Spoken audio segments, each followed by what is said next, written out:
que isso é totalmente diferente para a União Europeia, mas eu pergunto, a entrada de Portugal na União Europeia, exigindo uma participação e reservas de mercado para vários produtos primários, e não foi também um elemento de esvaziamento do campo? Será que todos preferiram viver em cidades? Essa é a pergunta. E o ponto número 2 é o seguinte: no caso brasileiro, a gente tem feito muita diferença entre a constituição de estruturas multicêntricas, que, vamos dizer assim, resulta de um processo de aumento do tamanho da cidade, aumento do tamanho do mercado e de escolhas, né, dos comerciantes de novas localizações, procurando ampliar o alcance espacial dessa atividade, e a cidade policêntrica, que resulta da emergência de iniciativas de escolhas espaciais da atividade comercial que não são mais feitas pelos comerciantes, mas são feitas por empresas, tá? Empresas que têm interesses em ganhos fundiários e imobiliários, que são as empresas que instalam shopping centers, tá? Enfim, de constituir uma centralidade planejada que não resulta de uma acumulação de tempo sobre o espaço urbano e que alteram de maneira muito substancial o processo de estruturação dessas cidades, o que me faz dizer que, quando eles aparecem, eles não apenas são parte de um processo de estruturação, mas reestruturam as relações entre centro e periferia, porque, para permitir esses ganhos, né, essas empresas, muitas vezes, optam por uma localização bastante periférica em relação ao centro, e, no caso das cidades que não são tão grandes, competindo de maneira muito radical com os papéis exercidos por esse velho centro, usando aí a sua metáfora. Então, desculpa me prolongar na contextualização, mas a pergunta é, no caso de Portugal, quem toma? Qual é a natureza dos capitais que têm tido a iniciativa de montar centros comerciais? São empresas comerciais ou são empresas imobiliárias? Eu tinha curiosidade de saber isso para poder compreender qual é o conjunto de interesses que comanda a produção do espaço urbano a partir dessas novas iniciativas. Ô, José Alberto, meus parabéns aí pela exposição. Com relação, você trabalhou o seu foco, a parte conceitual, mas quando foi para o empírico, centro da cidade do Porto, que foi o forte, né? E trata-se de uma área em que a propriedade é preservada, em que, na relação com o centro, eu queria discutir com você a questão do aumento da densidade, a regulação do uso do solo urbano, como que se dá essa regulação, no caso de Portugal, na competição, na luta pelo espaço. Porque o centro ele é marcado por uma valorização muito forte, e as intervenções, todas as intervenções, elas implicam no aumento do preço da terra. Como fica a garantia, que mecanismos existem para garantir a permanência do que tange ao direito de propriedade, e também mecanismos, com certeza você iria falar, mas não foi colocado, os mecanismos de participação popular, como que se dão os movimentos sociais em termos dos diferentes usos da cidade.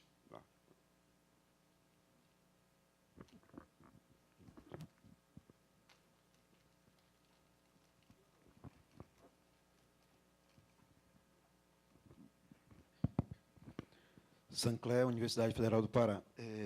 Aqui no Brasil, essa nova vida do velho centro, José Alberto, ela tem sido caracterizada com uma espécie de gentrificação meio diferenciada daquela mais clássica que a gente vê na Europa. Então, o centro ele é mais visitado, frequentado. A gente tem chamado muito isso de gentrificação cultural ou gentrificação de frequência. Pontualmente, não se volta ao centro para habitar as classes médias, as classes de melhor poder aquisitivo. Eu queria que você falasse um pouquinho como é que acontece isso, a partir da experiência do Porto, mas de Portugal, de modo geral, também, e que falasse também, caso se esteja observando essa gentrificação mais clássica, né, de serviço, de residência e tudo mais, como os instrumentos, né, a gente sabe que os instrumentos, no caso de Portugal, na Europa, de modo geral, têm uma certa eficácia, né, interessante para controlar alguns processos que são perversos para a cidade. Falasse um pouco desses instrumentos. Que instrumentos estão sendo colocados como forma de combater essa gentrificação e quais têm sido os sucessos e os insucessos desses instrumentos na realidade portuguesa?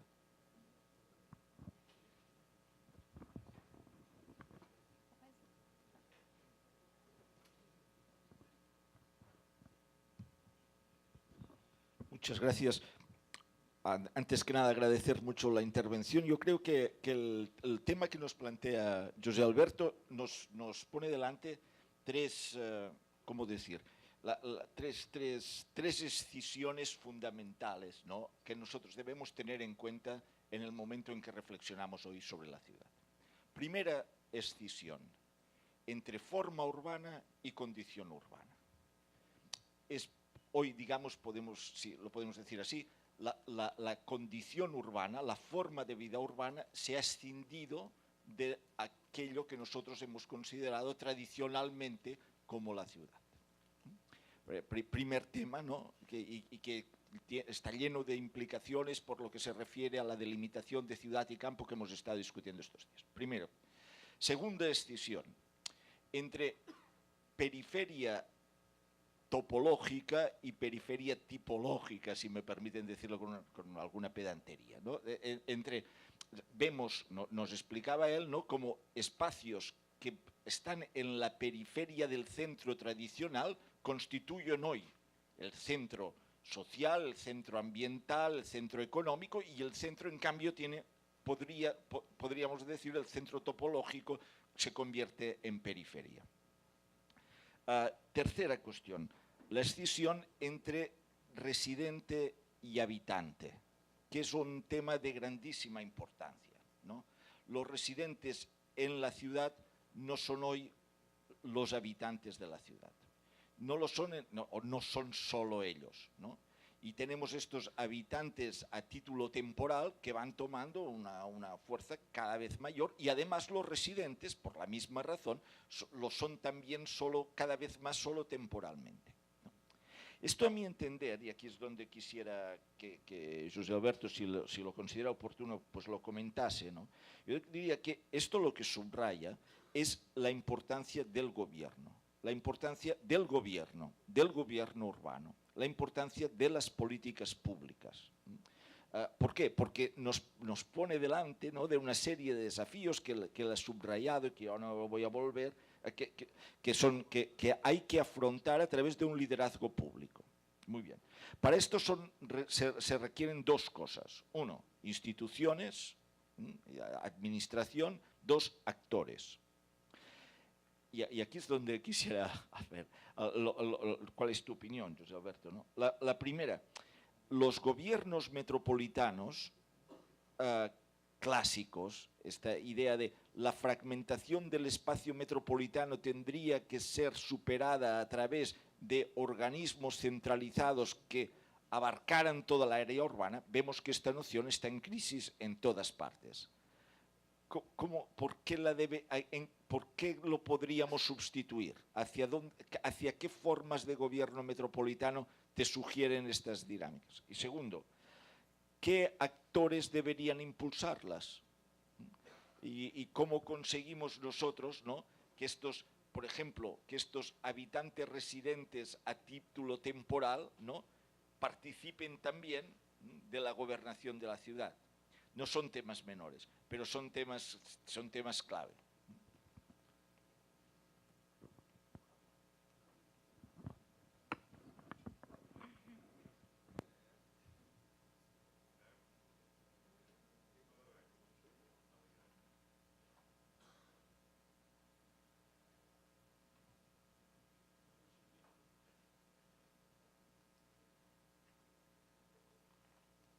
Ok, tá bom. Vamos a ver.